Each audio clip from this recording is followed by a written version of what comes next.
pagi Tuhan Yesus, terima kasih untuk hari yang cerah ini Tuhan. Kami mengucap syukur atas nafas kehidupan yang Tuhan berikan kepada kami.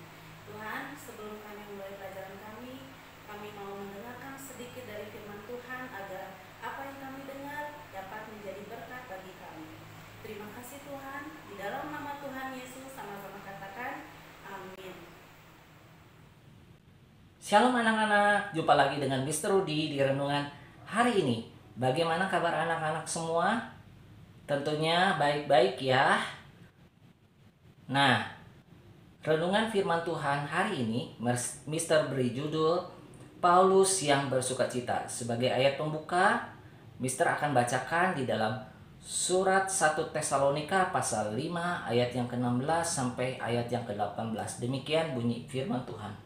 Bersukacitalah senantiasa, tetaplah berdoa, mengucap syukurlah dalam segala hal, sebab itulah yang dikehendaki Allah di dalam Kristus Yesus bagi kamu. Nah, anak-anak, Mister mau tanya nih, siapa yang sepanjang hari ini selalu bersukacita, bergembira, karena selalu bersukacita? Siapa yang hari ini suka marah-marah, terus nangis atau sedih sepanjang hari? Ya karena tadi pagi dimarahin sama mami, bangunnya telat. Nah, ya anak-anak harus selalu bersukacita. Nah, Mister akan bercerita di dalam Alkitab ada satu kisah di suatu kota yang bernama Tesalonika. Di kota ini terdapat beraneka ragam suku dan agama. Salah satunya adalah orang-orang Yunani. Ya, orang-orang Yunani ini orang yang tidak percaya kepada Tuhan Yesus Kristus, dan orang-orang lainnya yang adalah jemaat yang percaya kepada Yesus Kristus. Tapi jemaat yang berada di kota Tesalonika tidak merasa tertekan ya dengan keadaan tersebut. Bahkan mereka dapat berhubungan baik dengan satu dengan yang lainnya dan dengan tetap taat kepada Tuhan Yesus. Nah, mereka orang-orang yang selalu berdoa dan selalu mengucap syukur. Mereka selalu bersukacita meskipun mereka berada dalam kondisi seperti itu.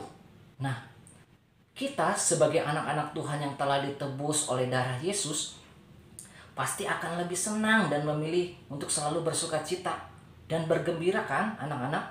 Nah, karena Tuhan Yesus ingin agar setiap kita sebagai anak-anak Tuhan selalu bergembira dan mengucap syukur. Kita dapat bergembira dan kita dapat mengucap syukur karena Tuhan Yesus tinggal di dalam hati kita. Nah, pasti anak-anak mau kan selalu bergembira sepanjang hari? Caranya gampang sekali. Nah, anak-anak tinggal minta kepada Tuhan Yesus lewat doa agar dapat selalu bergembira dan mengucap syukur. Jadi, kalau anak-anak belum mendapat apa yang diinginkan atau ada teman yang mempunyai barang yang lebih bagus atau nilainya masih kurang baik, nilainya jelek, ucapkanlah syukur ya, dan berdoa kepada Tuhan Yesus. Ucaplah syukur atas apa yang telah Tuhan berikan kepada anak-anak selama ini.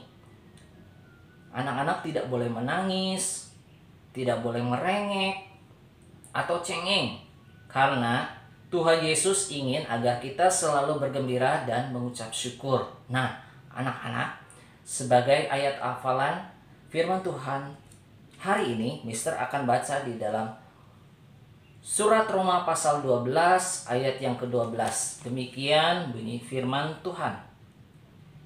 Bersukacitalah dalam pengharapan, sabarlah dalam kesesakan, dan bertekunlah dalam doa. Nah, anak-anak, ayat firman Tuhan hari ini mengajarkan kita supaya kita bersukacita, bergembira. Ya. Nah, firman Tuhan mengatakan bahwa bersukacitalah dalam pengharapan, sabarlah dalam kesesakan, dan bertekunlah dalam doa. Jadi anak-anak tidak boleh marah-marah lagi, tidak boleh cengeng lagi atau nangis lagi, ya, tidak boleh sedih lagi. Tapi dalam keadaan apapun anak-anak harus selalu mengucap syukur, bersukacita, dan selalu berdoa. Nah, oleh karena itu hari ini Mister ajak untuk setiap anak-anak, mari kita belajar dari kehidupan Rasul Paulus. Rasul Paulus ya pernah dipenjarakan, ya, tangan dan kakinya dibelenggu, tetapi Paulus di dalam penjara tidak sedih, atau Rasul Paulus tidak menangis di dalam penjara, tetapi Rasul Paulus tetap bersukacita, mengucap syukur, ya, walaupun berada di dalam penjara. Oleh karena itu anak-anak, Mister ajak untuk semua anak-anak, mari kita belajar tetap menjadi anak-anak Tuhan yang taat, menjadi anak-anak Tuhan yang setia, dan tetap bersukacita. Amin anak-anak. Tuhan Yesus memberkati.